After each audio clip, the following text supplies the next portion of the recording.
My father could have been a great comedian, but he didn't believe that that was possible for him.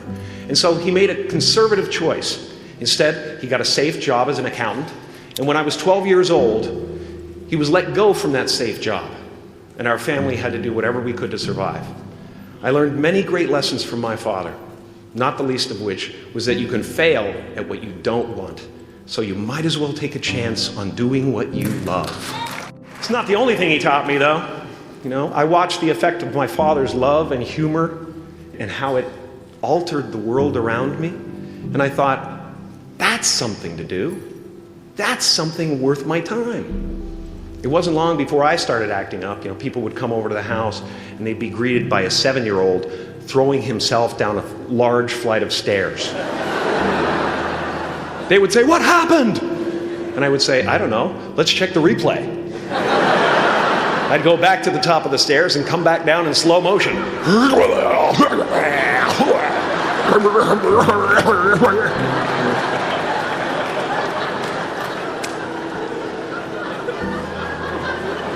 It was a very strange household.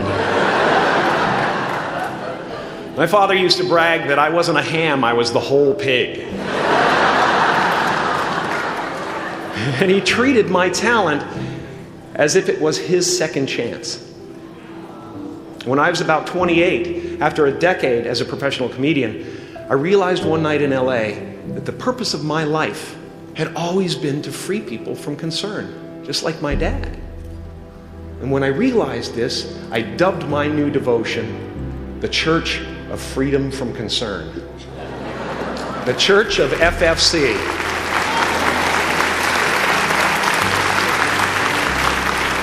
And I dedicated myself to that ministry. What's yours? How will you serve the world? What do they need that your talent can provide? That's all you have to figure out. As someone who's done what you're about to go and do, I can tell you from experience, the effect you have on others is the most valuable currency there is. Because everything you gain in life will rot and fall apart, and all that will be left of you is what was in your heart. My choosing to free people from concern got me to the top of a mountain. Look where I am. Look what I get to do. Everywhere I go. I'm going to get emotional because when I tap into this, it really is extraordinary to me.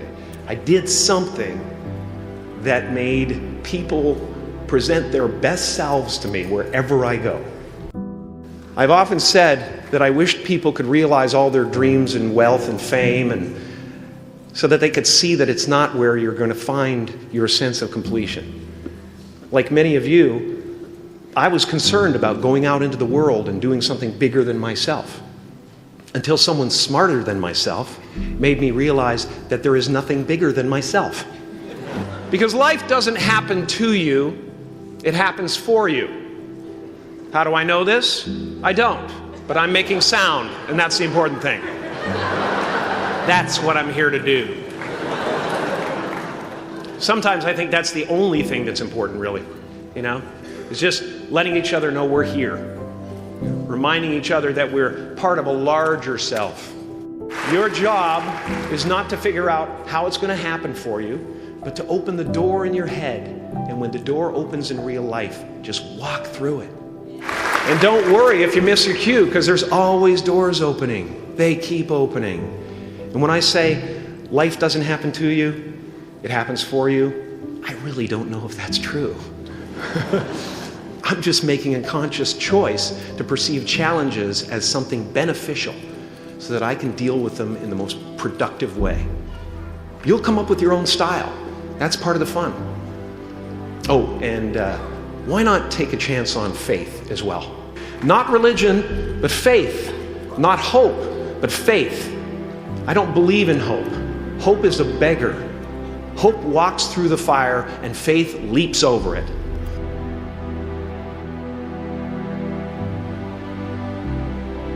I used to believe that who I was ended at the edge of my skin.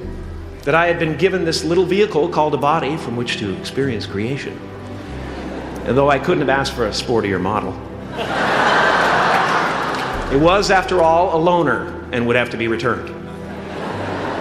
Then I learned that everything outside the vehicle was part of me too. And now I drive a convertible.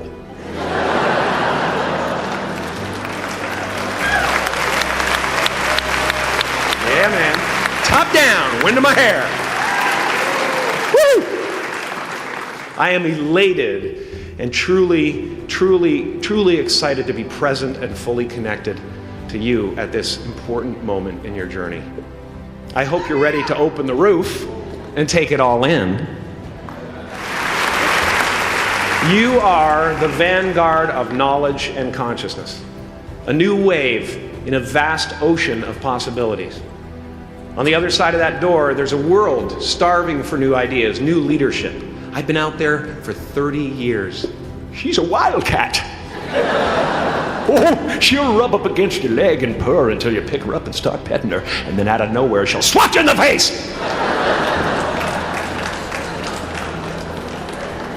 It can be rough out there, but that's okay, because there's soft serve ice cream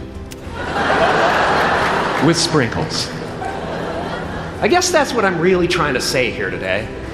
Sometimes it's okay to eat your feelings. Now, fear is going to be a player in your life, but you get to decide how much. You can spend your whole life imagining ghosts, worrying about the pathway to the future, but all there will ever be is what's happening here, and the decisions we make in this moment, which are based in either love or fear. So many of us choose our path out of fear disguised as practicality.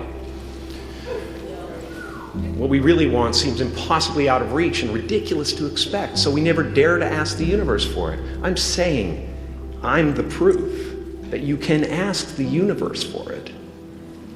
Please.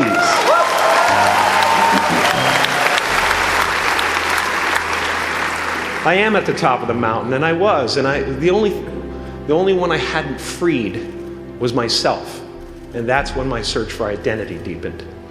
I wondered who I'd be without my fame. Who would I be if I said things that people didn't want to hear? Or if I defied their expectations of me? And that peace that we're after lies somewhere beyond personality, beyond the perception of others, beyond invention and disguise, even beyond effort itself.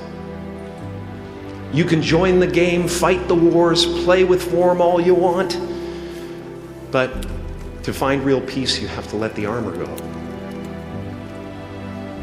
Your need for acceptance can make you invisible in this world. Don't let anything stand in the way of the light that shines through this form. Risk being seen in all of your glory. My soul is not contained within the limits of my body. My body is contained within the limitlessness of my soul. Now I'm always at the beginning. I have a reset button, and I ride that button constantly.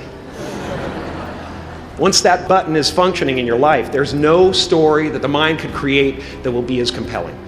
The imagination is always manufacturing scenarios, both good and bad, and the ego tries to keep you trapped in the multiplex of the mind.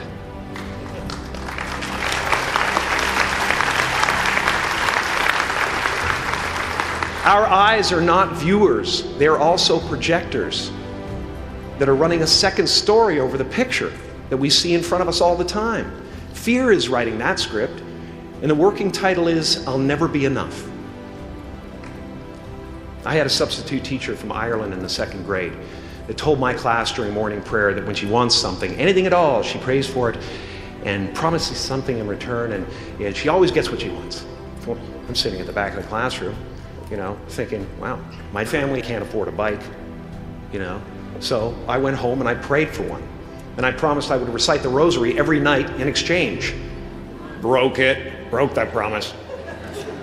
But 2 weeks later, I got home from school to find a brand new Mustang bike with a banana seat and Easy Rider handlebars. Yeah. From fool to cool. My family informed me that I had won the bike in a raffle that a friend of mine had entered my name in without my knowledge whatsoever. So that type of thing has been happening to me ever since. And as far as I can tell, it's just about letting the universe know what you want and working toward it while letting go of how it comes to pass. No matter what you gain, ego will not let you rest. It will tell you that you cannot stop until you've left an indelible mark on the earth, until you've achieved immortality. How tricky is this ego that it would tempt